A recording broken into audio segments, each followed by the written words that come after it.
Are you ready for some Blood Bowl? Yes, it's Monday night. Let's go! Alrighty, guys, we've got another crafting project to work on. So as you can see, we are in a room that looks suspiciously like the last crafting room, but this is actually an entirely separate new room. This is like a perfectly built replica. It costs like $14,000, but you know, I think it was worth the money because it looks spot on. But I digress. So for the crafting project, we are going to be working on a Blood Bowls 7 pitch. And as you know, Blood Bowls 7s is the only way to actually play the game. And yeah, you know, you got those glossy boards or whatever, but I want something proper with some real turf and static grass on it. So this is like a vague sort of diagram I drew out of what I intend it to look like by the end, and planning this out. So here are all the steps that I had written down. Now originally I'd written everything to be 1 inch, which for some reason I thought that's what size a blood board grid space was. Turns out they are actually 34 millimeters, which is going to make this project kind of annoying. Because I don't know who's using all these made-up European measurements. I blame Napoleon or something. But as you can see, fortunately, the exact size of 20 spaces by 15 spaces just happens to perfectly line up to be 68 centimeters by 51 centimeters, which is pretty convenient, but every other space is going to be really annoying to draw out. Okay, and there's a lot of steps in this process that I'm honestly not sure 100% how I want to go about doing them. Like I've never messed around with stencils or masking tape or masking of any kind for any projects, but I think there's going to be a lot of that in this project, and you know what better time to learn than right now. Okay, lastly, well, just to start off, I need to create the board itself. And if I was a experienced carpenter, I would likely use some kind of wood or something, but instead I've got foam core. So that's what I'm going to use, and hopefully it doesn't horribly warp, but maybe it will. So I'm just going to just slather it in tons of layers of PVA and pray to the crafting gods and hope that it does not succumb to the whims of moisture. All right, I will get right back to you when I've got the board ready. Okay, so I don't think I've ever run into a problem as quickly as I did with this project. As soon as I went to go cut out, so okay, originally I was going to take 2 pieces of foam core, glue them together, and make that the base of my board, but this thing was 50.8 centimeters, literally 0.2 centimeters off from what I had originally designed for this 51 centimeter board. So I realized, like, okay, so I'm either gonna have to lose this tile and do something slightly differently, but I just ended up realizing, like, all right, well, I only have a single piece of foam core anyway, so I don't even have 2 to glue together. So scratch it, forget it, we're not using foam core. And I was like, okay, what can I use instead? I realized, well, okay, at this point I now have a Blood Bowl Season 2 2020 board, and I still had my Blood Bowl 2016, the Season 1 board, and I realized, like, well, this thing is literally not getting used for anything anyway. So let me just take this, because this is made out of a pretty nice, can't really tell, but it's made out of a pretty thick cardstock chipboard material, and especially with this extra sort of like glossy finish, I don't think any moisture or glue or anything is going to soak into this, so I don't think it will warp. I think it'll be pretty good. Also, it's already got the grid lines drawn out, which saved a bunch of time. There is a slight problem though. Like, on the one hand, it is the perfect width for what I had originally intended, but now I will have 3 extra spaces on each end zone. I think I'm just going to texture them, use them for mud, and sort of keep them as a place for both reserves. Maybe if I get like cheerleader models or coach models or something, we can keep those here too. Maybe billboards or something as well. And what I originally had here was the reserves, KOs, and casualties. Instead, we'll just make this just casualties and KOs, and you'll have a ton of space for reserves. I was considering trying to chop this, but I kind of like this really nice board edge thing it's got going on. I want to keep that. So whatever, we'll just have some extra space. Okay, so next I got to cut out a million tiles that I want to just glue on top of all these spaces to be the re-rolls and everything. And then I will come back to you after that. Okay, the tiles have been cut out. They're not 100% perfect, but they're not lining up as ideally as I'd like them to be. But I measured thrice cut once, so these will have to do.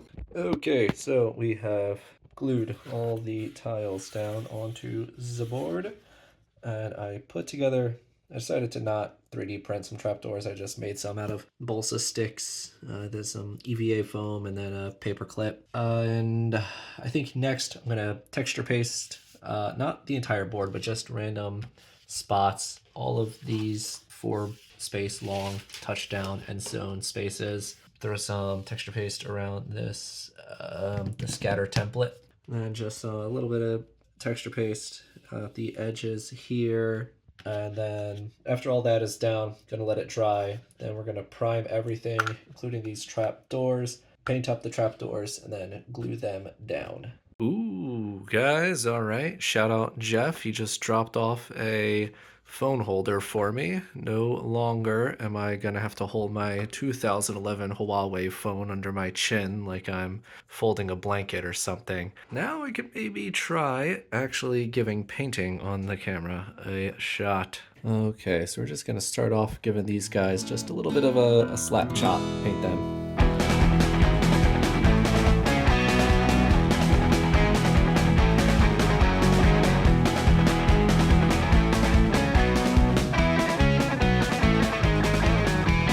Complete!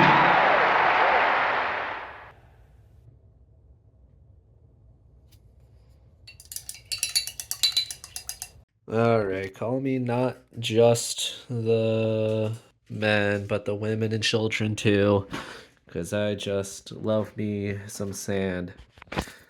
So, yeah, we've got some sand and a little bit of texture paste as well.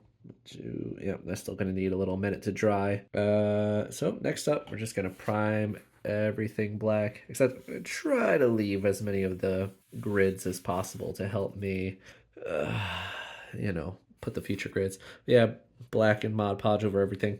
I decided to masking tape off the black edges because I thought it would look pretty slick for them to be clean afterwards. Of course, I decided to do that after I already glued down all the sand, so I spent like 15 minutes scraping every single grain off of it. But yeah, it's it doesn't look great right now, but it's starting to come together. Okay, so layer 1 of the black Mod Podge had gone down, so I decided to go with watered down PVA and then putting down sand. But I don't think I waited for it to fully dry because I started pushing it around with my paintbrush. I waited like about an hour-ish. Maybe I should have waited a little longer. So my plan is I'm going to go back in with the textured gel paste, patch up all these little missing spots, and then do another coat of the black Mod Podge over that.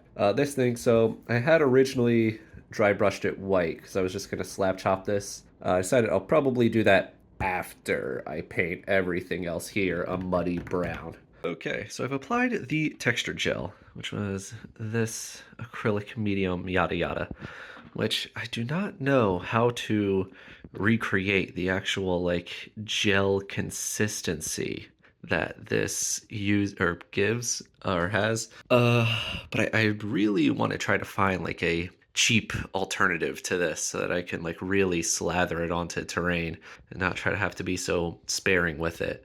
So if anyone's got any ideas, please do let me know. As for like this mud texture, the sand I used for the majority of it because the PVA and sand very easy to apply and pretty cheap.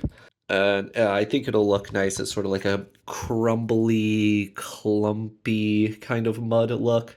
The sand texture gel I find gives a really good look for wet mud. So I think after I paint everything, at the very end, I'll probably just put on some little splotches of gloss varnish to really make it read as wet mud. I do wish I had some like crackle medium that I could use to kind of be dry mud, like around the edges of like the wet mud. But I don't know. Well, I just don't have any of that crackle medium. I don't think I have the stuff to recreate that look. Yeah, but generally, when it does come to like textures and stuff, I do try to go with like rule of threes for like colors and textures and stuff. But you know, we'll see how this turns out.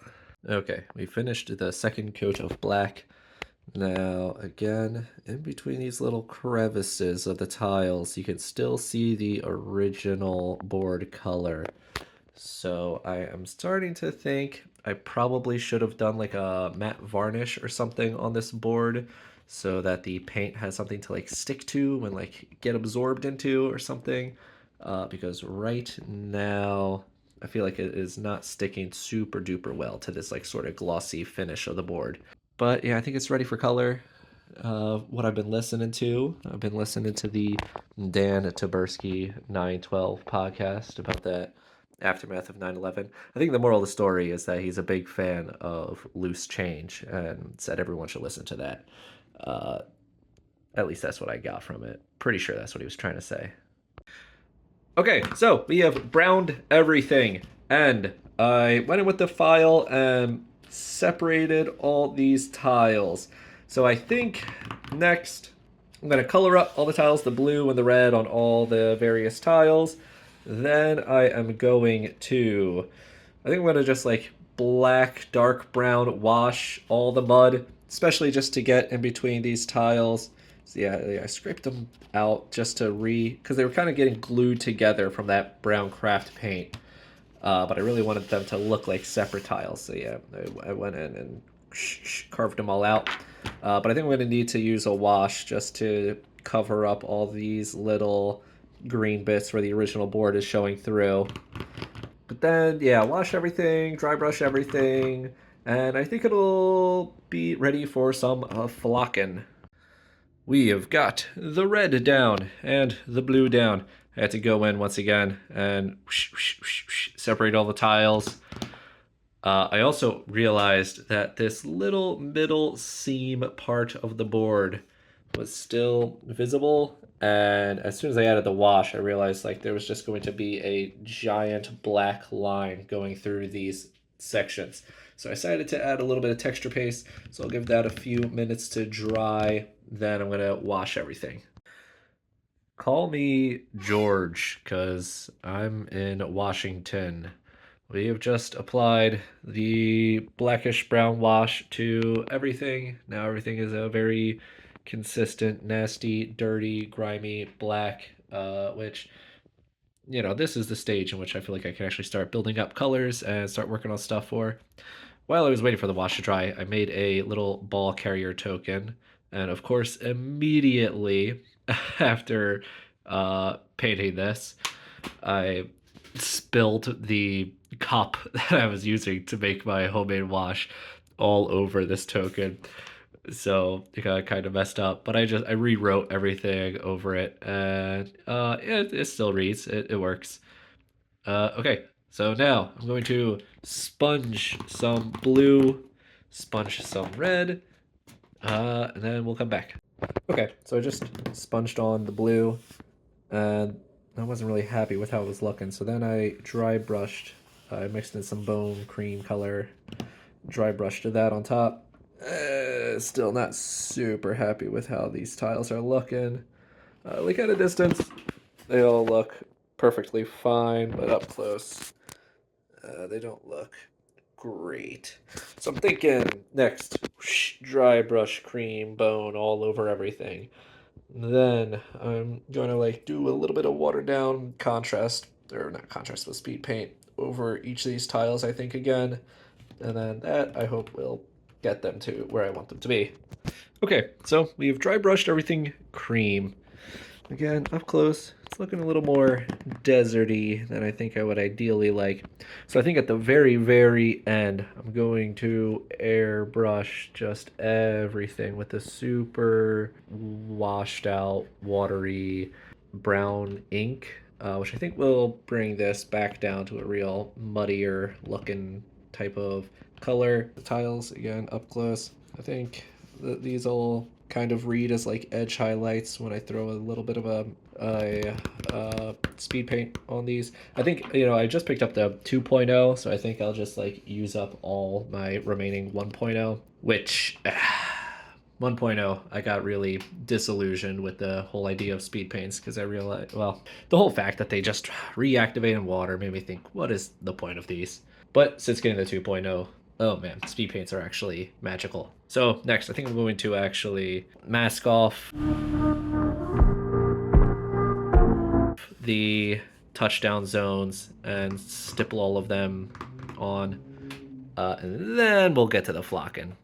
Okay, so I have masked off the touch zone, end zone, and I'm realizing I do not have nearly enough masking tape for this project, so I'm gonna have to get a little creative if, well, that's depending if I want to even mask off where I want to glue on the grass, but I do want to do like light, dark, light, dark, light, dark, light, dark, like in rows for the grass all the way down. I was gonna use a static grass applicator for it, so I'm thinking like, do I just try to lay down some PVA and just try to be careful with the brush and go in between the lines and just do that for the whole thing, or do I actually mask it off? I think I should probably go with the mask it off so that I can do the whole thing relatively quickly. Probably cut out strips of paper and then tape those on with what I got left.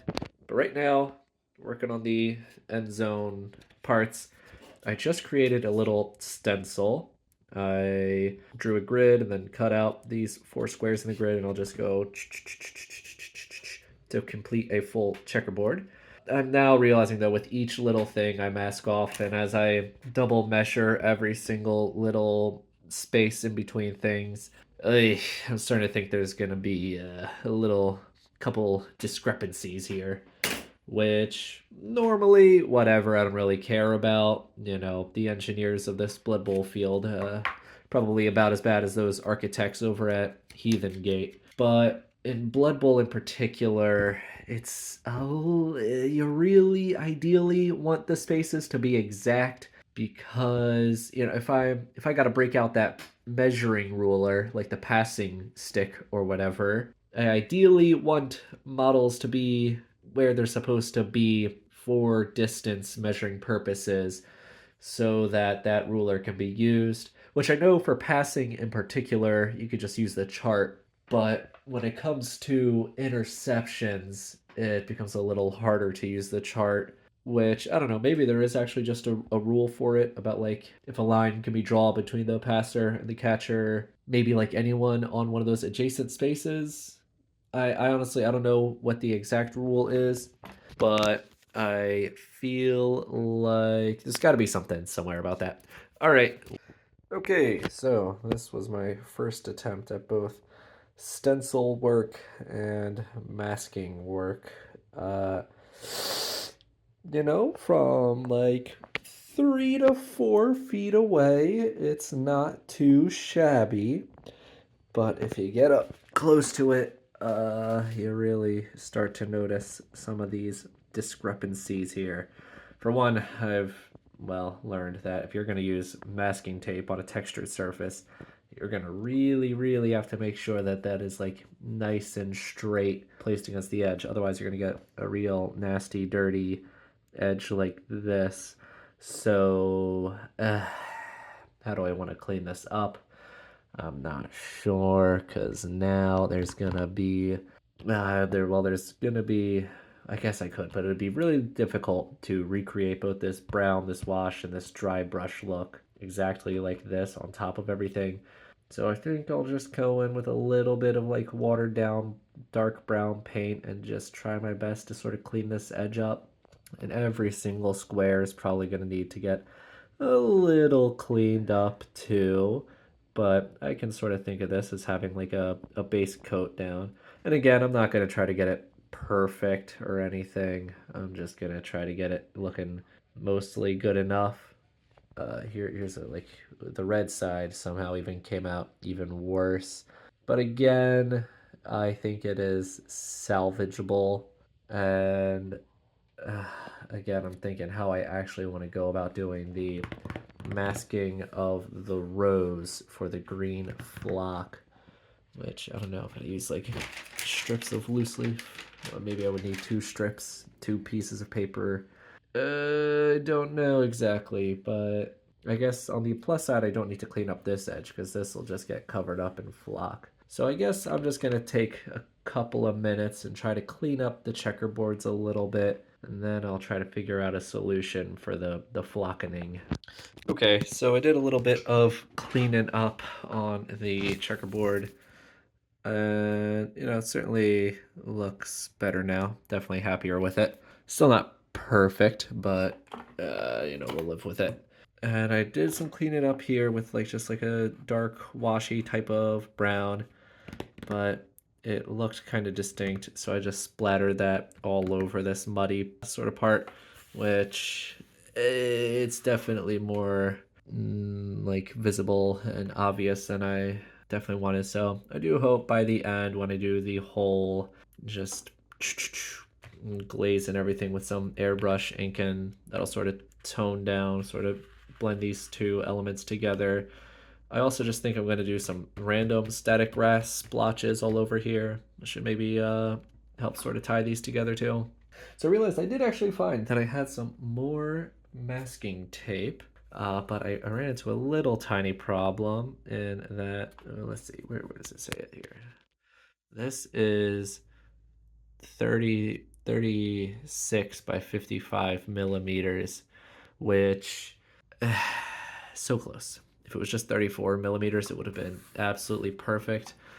But now, well, I'd either have to take an X-Acto knife and try to slice off 2 millimeters of tape, which is not going to happen. So I'm thinking maybe, I think I'm going to hop in Photoshop and print out pieces of paper with exact 34 millimeter stripes on them so that I can just cut those out and then lay those down to sort of mask off the various rows.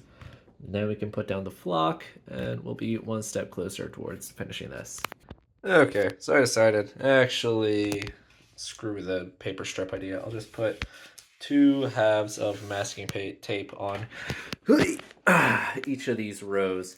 And oh my god, I have been trying for the life of me to get these all to line up to exactly 34 millimeters, and I just am incapable of getting them all to line up.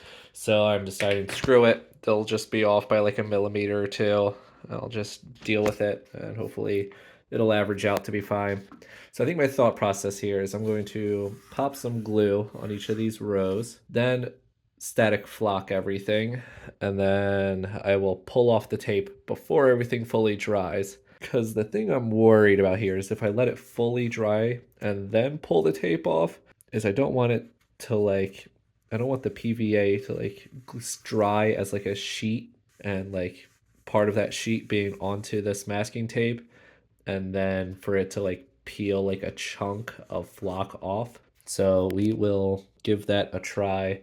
So first I'm going to just do all the dark rows. Then for the light rows, I think I'm not going to bother with any sort of, maybe just a masking for the end zone. And then everything else, I'm just going to try to be careful with the brush and get inside there. And then we'll static flock everything again. Well. A little problem. For one, coverage not perfect. You can still definitely just see the board underneath, so probably would have been worth it to just do a good old coat of brown under everything, maybe green or something, just in case the board would show through underneath the grass. Another thing, well, if I decide to let it dry and seal it in, then that'll hide all the mud. If I shake off all the excess, then you'll see just how bad and patchy the coverage truly is. So I'm kind of at a crossroads here. And now I could like just keep trying to add more layers on top, which I think would work, but the problem is I won't be able to mask off the second half, so I don't think for the light grass I would be able to like build up multiple layers. I think I'm going to try shaking off the excess, taking off the masking tape and adding the other layer, seeing just how rough it looks, and then depending, I think I might just seal all that in and just really go ham with an airbrush and try to cover up the parts of the base that are still showing through. I guess another problem with if I seal it in and lock it in, that'll hide all the mud that I, was working to build that texture up onto the board.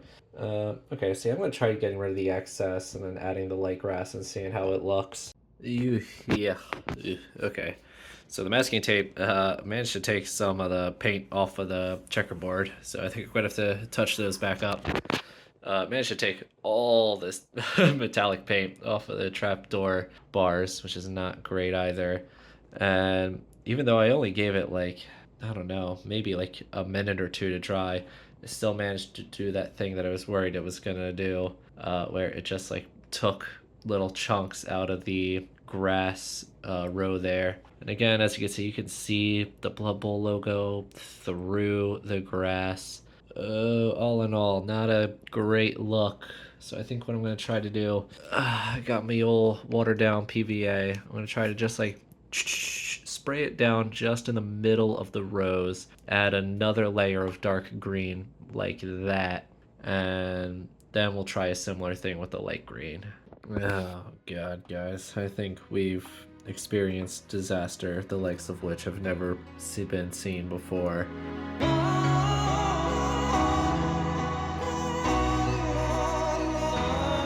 It just, it looks really, really bad.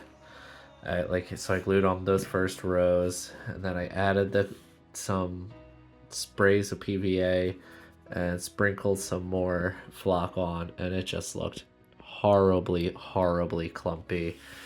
And you could still just see the board beneath the flock anyway. It was a real mess. So my plan is now I'm going to do a nice brown green coat just under this whole board like I really should have to begin with.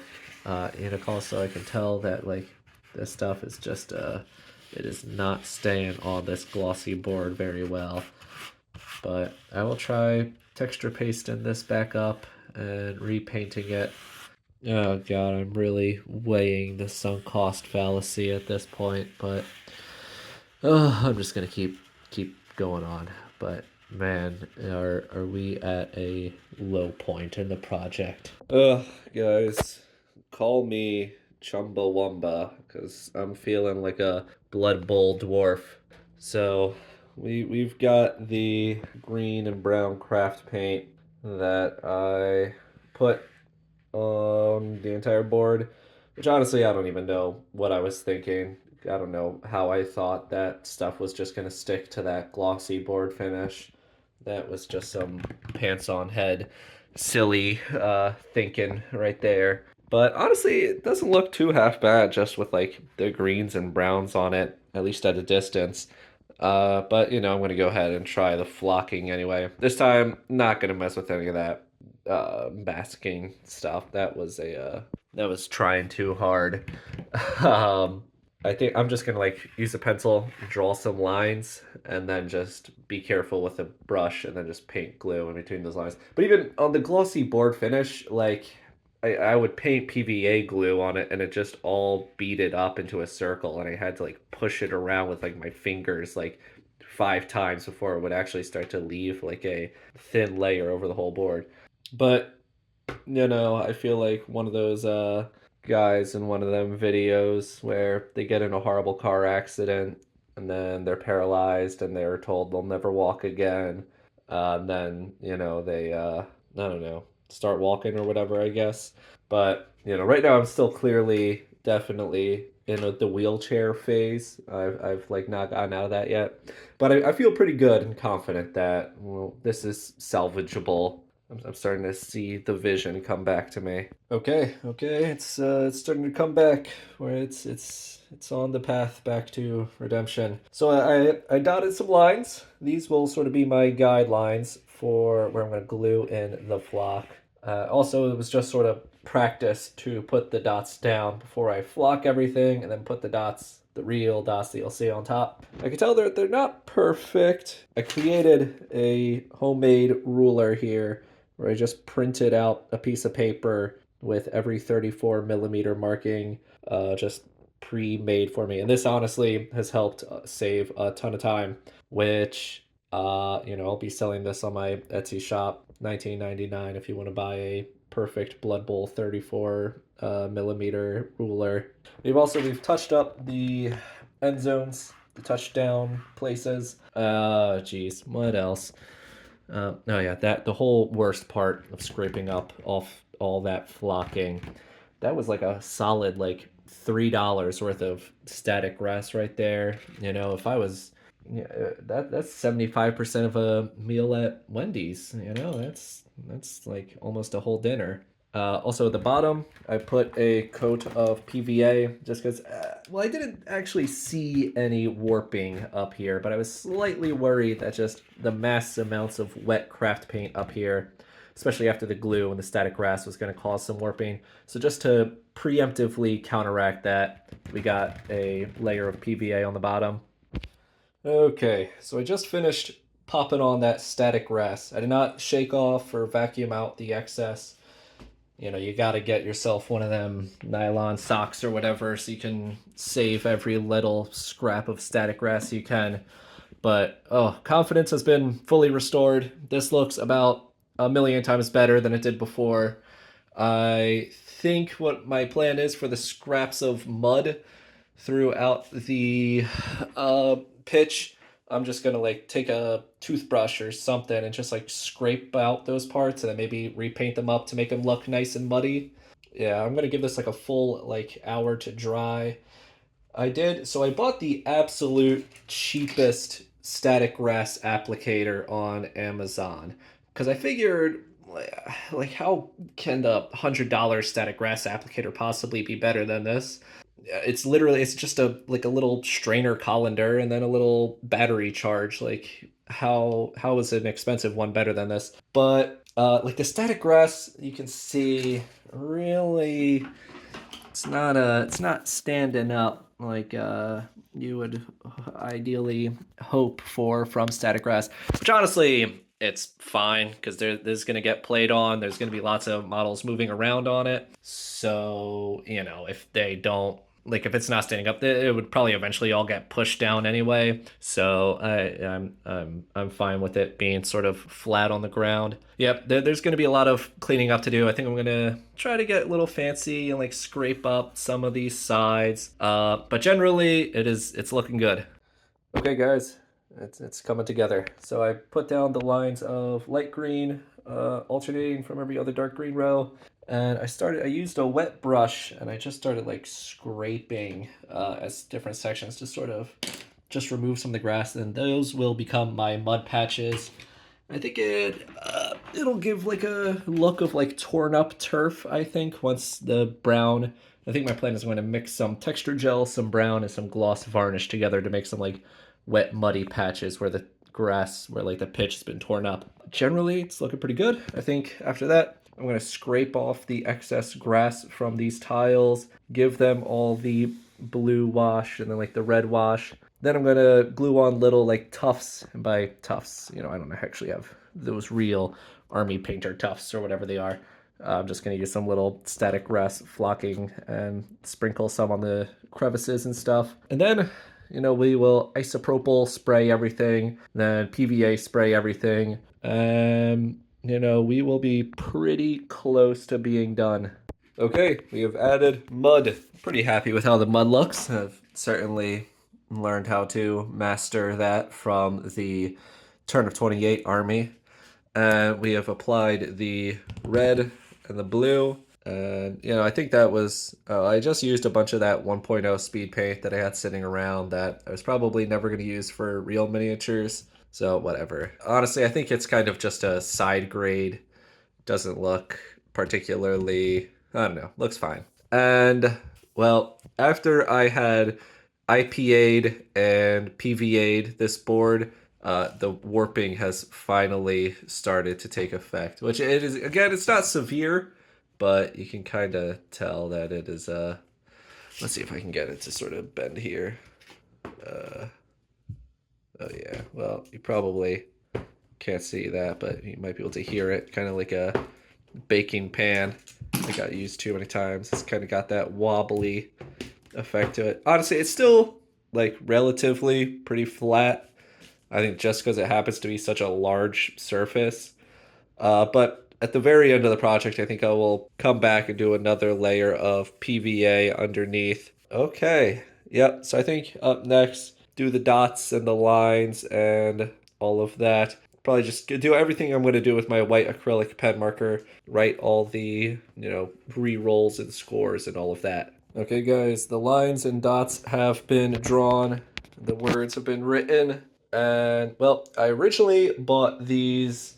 Where did I put them? Yeah, right over here. So I bought these acrylic white markers that I got for the express purpose of drawing these lines on, because I thought it would be perfect for that. They were actually pretty much incapable of drawing these lines though.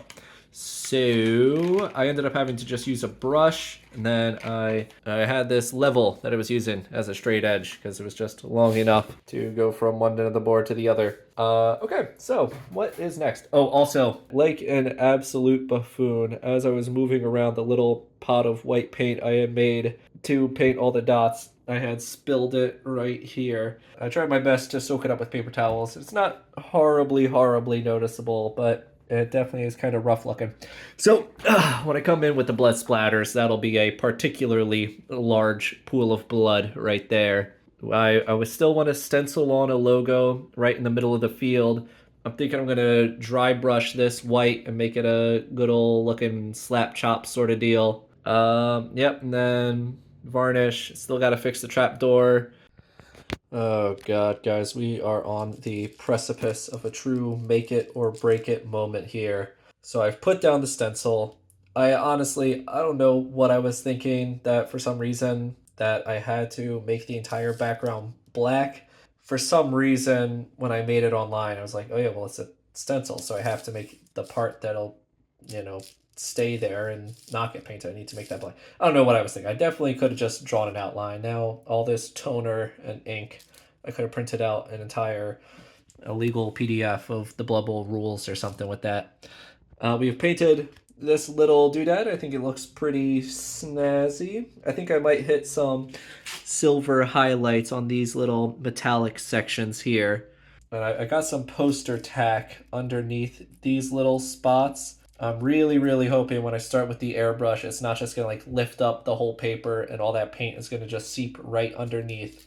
So let's see how this goes. Okay, that came out about as well as I think I could have hoped for. I realized immediately as I was going to break out the airbrush, two little problems. One, well, I'd have to hold it directly up and down in order for it to not get under the paper. The problem with the airbrush is if you hold it directly upside down, all the paint will just pour out of the pot. And then I was like, okay, well, I'll just use a rattle can. And it's like, oh, right, I don't have a white rattle can. So I decided instead just stipple it on, and that actually worked pretty much perfectly. Oh, guys, I think I might have done some permanent damage to my back with the amount of leaning over my table I've been doing in order to actually work on this board. But, we're getting there. So I did a slight brown wash with my airbrush over the whole thing. Just a very subtle tinting, which maybe you can kind of see on this end zone checker pattern where it's not perfect pure white anymore,